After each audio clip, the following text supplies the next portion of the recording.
They start you off in a holding room where there's people on stilts. All these corporate parties now, they have people on stilts. I don't understand it. It's very strange. Not people who work at the night, not at the MD. No, sadly not. That'd be quite entertaining. Yeah. But anyway, we're in this big holding room. It's crushed, and I went out to the toilet area, and gents was on the right, ladies was straight ahead. To the left, there was like a big wall, but there was a door which was locked, but you could see through. There was a gap. So I went to the toilet, came back out. I thought, well, I'm going to have a look through that gap, see what's through there, because that's obviously where we're going through to later. Yeah. So I'm peering through. I'm up against this wall with my hands against the wall, peeking through, going, oh wow, it looks fantastic in there. Yeah. And of course, these girls come into the toilet holding area behind me and go, oh my God, he's looking into the ladies' toilet. and brilliant. Everyone turned and the people on stilts. Everyone furious. Turned, and I'm there going, I'm not. It's through that, but. It was almost like it didn't matter that I wasn't. Yeah. That was it. I was tarred with this brush, and so I was just quite sheepish for the rest of the night. Well, you know, now you've got that reputation, why not just peer into the ladies' toilet? Well, I might take advantage. Why not? It sounds like you saw something magical through there that you can't tell us about. You're exactly the sort of kid who, in Charlie and the Chocolate Factory, would have, he'd come too early, too excited too early. Yeah. You know what I mean? And he'd have ended up being destroyed in one of those evil ways by Willy Wonka. Absolutely. All right, you know what you've learned from that. Yeah. Bide your time. All right. Okay. It's what your girlfriend's been saying. It's what I've been saying. Yes. All right. Rufus, is your musical choice? Steve, Devendra Banhart is a name we're familiar with. Yes. We played him on the show before. I'm thrilled to announce that he's a man who's messed around with the name of his band quite a lot, with hilarious consequences. A quick look on Wikipedia tells me that his band changes its name whenever they feel like it, and recent names have been the Hairy Fairy Band, Fried Hummingbird, Stoner Boner, nice, Bummer Hummer, and Spiritual Boners, but you don't pronounce the Z, it's pronounced Spiritual Boner. They've also called themselves at one stage Sorry We're Not Pancakes, to be followed closely by Sorry We're Pancakes. Yeah. Which is good. And this track is just Devendra on his own. It's from his new album, which is called Smokey Rolls Down Thunder Canyon. And the track itself is a cracker, and it's called Lover. Devendra Banhart and Lover, the choice of Rufus here on the Steve Show this week. And we have to race on, I'm afraid, Sammy, to your musical choice. What have you got for us? I've got a song by an unsigned band this week from the north.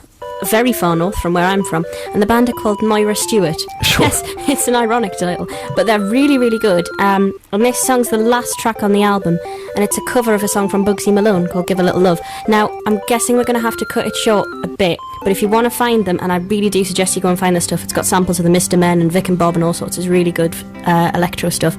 It's MySpace, the normal stuff, / Moira Stewart Music. So check them out, they're great. Fantastic. That's Sammy's musical choice this week on The Steve Show. What was it again? I think we've all enjoyed it here in the studio. The band are called Moira Stewart, and the song is Give a Little Love, but they're definitely worth seeking out because they're absolutely ace. And they're from the north, and what from the north isn't ace, excluding Gaza and Jimmy Neal. I love Jimmy Neal. Do you really? Yeah, I think it's just us that... I'm not going to say hate, it's a strong word, but I think it's just us that hate him. Well, that's because you're jealous, because he's made it. Probably, One of the only people from the north to have made it in the south. Well, we've enjoyed that tune very much. Thank you very much. And you say you can find them on MySpace and whatnot. I'm sorry for cutting it short. It is a very long song, but it is worth seeking it out and listening to it in full. Thank you very much indeed, Sammy. To you, thank you, Rufus and Harry as well. Thanks to my folks as well and their plumbing advice. Thank you to Crazy Jude. Also, keep coming if you can, sending in your playing it on acoustic guitar. You could do it on a piano. You could have some little electronic bleeps. You could do it a cappella, but your cover versions as rough as you like of Fairy Tale of New York, because I've never found a decent one yet, and maybe we'll play them on the show. Stephen.6music@bbc.co.uk if you have one of those. We'll be back next week. Next up, of course, Stuart McConey's Freak Zone. I want to leave you with Jay McShann. He's a kind of old piano jazz guy, and he did a kind of a cracking kind of lazy version of Tain't Nobody's Business If I Do. So I'll leave you with that. Relax, maybe open a glass of something, and enjoy, and we'll see you next week. Okay, bye. BBC 6 Music.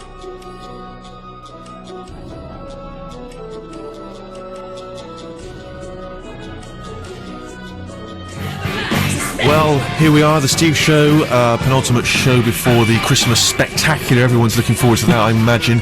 And obviously I play Trampled Underfoot by Led Zeppelin for all those people that, pardon me, were unable to make it to the Led Zeppelin concert, which I suspect includes everyone here. Am I right? Yeah. Except me, of course. Ha ha ha! Really? Last minute They came through for that's me. sick. Wow. Here at Six Music, I say Six Music, it was actually Lady Runs Radio 2, but I think she's got her fingers in the Six Music pie as well. And last minute, just through a cursory text to her, I said, I'm one of the big shots on the station. Any Led Zepp tickets lying around? She said I was just about to shred one. I thought, no problem, Steve, sure. I suspect Parky didn't want to go, or Wogan or someone. And so I had to go down there myself. Didn't no plus ones, nothing like that. No fancy VIP areas, straight in the regular seats like the regular people. I don't mind slumming it at an exclusive gig like that. And I was thinking actually as I was parking, I'm very eco, as you know. I would normally take the tube, but circumstances meant I had to drive. And it's pricey down there at the O2, isn't it? Oh, I was furious. Yes, I had the free ticket, but £20 to park, absolute disgrace. And I thought to myself about that guy who I think spent £83,000 or something on 2 tickets for Zepp. I just imagine him. He's mortgaged the house. His wife's working 3 jobs. His kids are out of school. He gets down there. He can't afford to park for £20. He's got to sit in the car park and just listen to the greatest hits. And so we get in there, and it was quite strange because for such a huge, high-profile concert, you'd have expected a slightly better lineup of support acts. And we had, is it Paul Rogers? I forget, the guy who used to sing with Free and now sings with Queen. Yeah. And he did a decent version of All Right Now. Obviously, that was great. And then someone came on, they said, ladies and gentlemen, please welcome to the stage, Foreigner. Really? And Foreigner came on, looking like they have not changed their outfits or haircuts since 1985. Extraordinary. And they came on, and they said, you'll know this one. And they obviously sang, You Want to Know What Love Is? I Want to Know What Love Is. And the problem was that by the time they brought on the kids' choir to join them on this, and were shouting, you know it, sing along! And sort of no one was singing along, because they were sort of there to see Zepp, and the auditorium was still filling up, and the lights were on. When it's too bright at somewhere like that, and the support act's really trying to get moody, and a few Foreigner fans who'd obviously come specifically for Foreigner, they'd entered the lottery to get the tickets specifically for Foreigner tickets, and I want to know what love is, sing it! Of course, no one really was singing it, which was just sort of agonising. But then there's obviously a hush descends, and then the Zepp came on. It was an almighty concert, as obviously everyone knows by now. And despite the fact that they all look incredibly old, and particularly Robert Plant, who, I think he's only in his 50s, but looks sort of 90, but still moves around the stage, still got the incredible voice. And Page, he looks a little bit now like Ken Livingstone, with a sort of old lady's wig on. Strangely. I was going to say Ken Dodd. He does look a bit like It's Ken a bit Dodd. like that sort of Livingstone / Dodd. And obviously, the point at which he's playing the guitar with the violin bow, you're sort of thinking, I could probably nip off now for a cup of tea. But, as it is, obviously, it's an extraordinary event to be at. And what was interesting was that some of the other fans there was one guy next to me who came from America who was so overwhelmed with excitement that he couldn't express it in words. There was like a lot of fans like that who that all he could do was just make a kind of guttural noise of sort of every so often, kind of just, he couldn't express the excitement he was feeling, and he would just when they would start playing, Kashmir or something, and then there would be kind of guys with sort of bleached hair, kind of drumming a lot, doing the full drum air drumming, but sort of impeccable air drumming. They knew every move, and it was kind of exciting, obviously, to be there. It was kind of kinetic, and so I had fingers crossed that they don't tour, so that I can hold this over people for years to come. Of course, Steve, it was, I'm pretty sure I'm right in saying it was a charity do, wasn't it? So you've made probably a sizable contribution to the charity concerned. Well, it's time for new music on Six Music, and here's a tune from Noah and the Whale, 2 Bodies, 1 Heart. Turn his microphone on. Place your hand. Noah and the Whale on the Steve Show, BBC Six Music, 2 Bodies, 1 Heart, released on the 24th of December to download, and then you can get it in the new year if you want the hard copy. Slightly ruined here in the studio by Rufus, who likened the singer to Ernie from Sesame Street. Thank you. Great. Singing in the bath with a loofah and a scrubbing brush. It did sound a bit like that. Now the song's gone, no one's going to know, but, Yeah. How does Ernie? Ernie sings like that when he's singing sadly. This is we just got to add that to the Rufus repertoire. There are so few voices now that you cannot do. It's quite extraordinary. We welcome Super Posh Rufus here, of course, back to the Steve Show. We've got Tiny, just a full house actually. We've got Tiny little Dan as well. Hello. See, that almost makes you sound like Ernie. Just there. because you're so small and tiny, and your little voice, you actually remind me of Robin, the little Kermit's nephew. Yeah, thanks. There you are, halfway up the stair, because you're so exhausted you couldn't reach the top.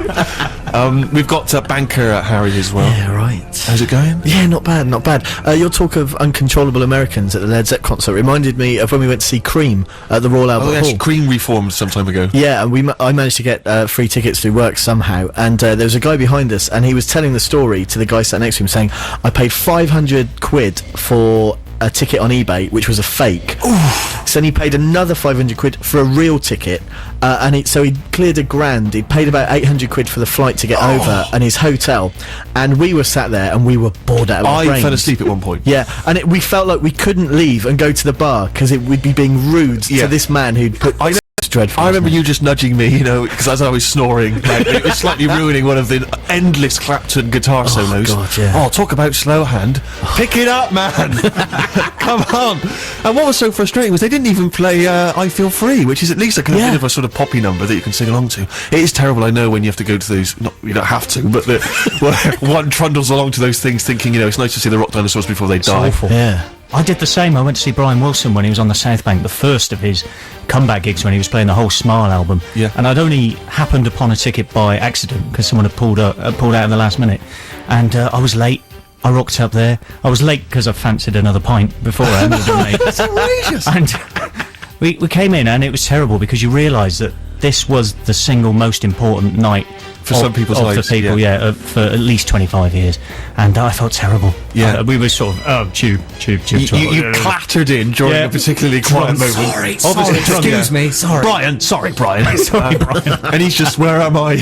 What's going on? He didn't know what was going on. Yeah, his band carried him. It's but I know what you mean, and there's people now listening thinking, you typical media. Yes, we sound awful. Yes. We do sound so I do apologise, but maybe a few people had worked a little bit harder, and you two could be slagging off important rock concerts and dozing off during them. Sammy, have you ever... We welcome Sammy as well, of course, from the north. Sammy, have you been to anything like that? I actually fell asleep once during Spiritualised as well. I think you're supposed to, aren't you? I think I was off my head on smack, it seemed appropriate. But they're interminable. Sammy, every rock concert you've ever been to, you've enjoyed? I'm one of these people with fire in the belly, so annoyed by what you're saying, getting all these marvellous free tickets and then falling asleep. But I've always paid with hard-earned money for my tickets, and I've enjoyed every note. Every single note. Because I know I have to. You stayed there till the very end, sat there waiting on the off chance they come back on for the 8th encore. Yeah. Rooms and asking for set lists. I'm a hardened fan of music. Yeah, no, listen, I'm a hardened fan of music, but Well, I'm also complacent. I'm also privileged and complacent, and it is a terrible state of affairs. Okay, we thank you for coming in, guys, and it's lovely to have you all here. Jude is ill. We wish her well if she's listening. Ben's pressing the buttons, and he's doing a great job. Why not press one now? Sam Cooke, sadly no longer with us because he was shot dead, and another Saturday night from 1963. It's all about new music on Six Music. Oh, that could have been so smooth. It could have been an elegant trail there, plugging BBC Christmas drama. Sadly, wrong buttons were pressed, disaster happened, mistakes were made, and I'll have to tell you all about BBC One Christmas drama. That was going to be the sound of sleigh bells. This is how I imagine it would be, yeah. Drama on BBC One this Christmas. It's Billy Piper here.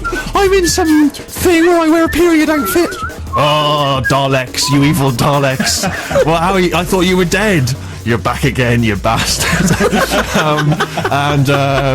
Oh, hello. One of the EastEnders people.